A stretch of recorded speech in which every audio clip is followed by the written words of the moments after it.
আসসালামু আলাইকুম, আশা করি সবাই ভালো আছেন। আমরা আজকে দেখাবো আফ্রিকা জঙ্গলের পাশে এক টুকরো কলাপাতা কিভাবে আমরা লাঞ্চ করেছিলাম। জীবনে আপনারা অনেক লাঞ্চ ডিনার অনেক কিছু করেছেন, কিন্তু এরকম করেছেন কিনা জানি না। যদিও করে থাকেন তাও ভালো, আর না করে থাকলে আমাদের সাথেই থাকুন। আমরা এখানকার প্রাইভেট সমুদ্র থেকে বড় বড় হাঙর মাছ ধরেছিলাম দুটো, এগুলো পরিষ্কার করে নিচ্ছি। অবশ্য এর সাথে ছিল অন্যান্য আরো কিছু ছোট ছোট মাছ। তো অনেক কষ্টের পরে একটা ডেকে আমরা ভাত রান্না শুরু করে দিয়েছি। আপনারা বুঝতেছেন যে এই মহা জঙ্গলে আগুন ধরানো কতটা কষ্টের কাজ। মাছ প্রায় কাটা শেষ পর্যায়ে এই এত বড় মাছগুলো কাটা নিয়ে আমাদের নিজেদের সাথে লেগেছিল বাকবিতণ্ড। এত বড় মাছ কিভাবে কাটবে? আমাদের আরেকটি দল বন জঙ্গলে কিছু লতা পাতা এর সাথে কিছু ফল সিদ্ধ করে নিয়েছে, এগুলো আবার ভর্তা করে খাবে। এই জন্য এর সাথে রয়েছে আরো কিছু ঝাঁঝালো ভর্তা। আস্তে জিভে যেন পানি না আসে। যাই হোক, দেখতেই থাকুন সামনে।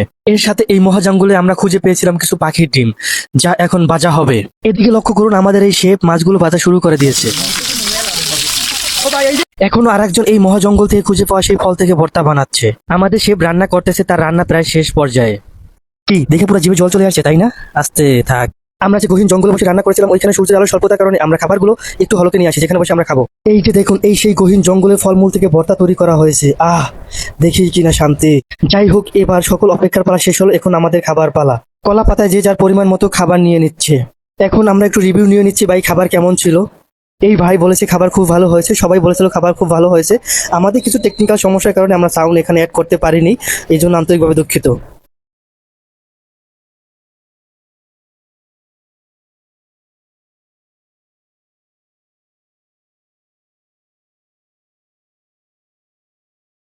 কি অবস্থা মাওলা, তুমি আর কয় ঘন্টা খাইতে পারবা? আজকে তো গরুর গোস্ত নাই, এরপরও তোমার প্রায় 500 গ্রাম চাউলের ভাত খাইছি, সাদা ভাত। সময়ের হিসেবে বলো আর কয় ঘন্টা খাইতে পারবা? আমি সবাই উঠে গেছে, এই উঠে গেছে, ওই উঠে গেছে, এই উঠে গেছে, আমার এখনো চলমান চলবে, আরো 20-25 মিনিট চলবে। কিরে ভাই, 20-25 মিনিট করো, আপনি আরো 2-4 ঘন্টা চালান, আল্লাহ আপনাকে বেশি বেশি আর রুচি দান করুক।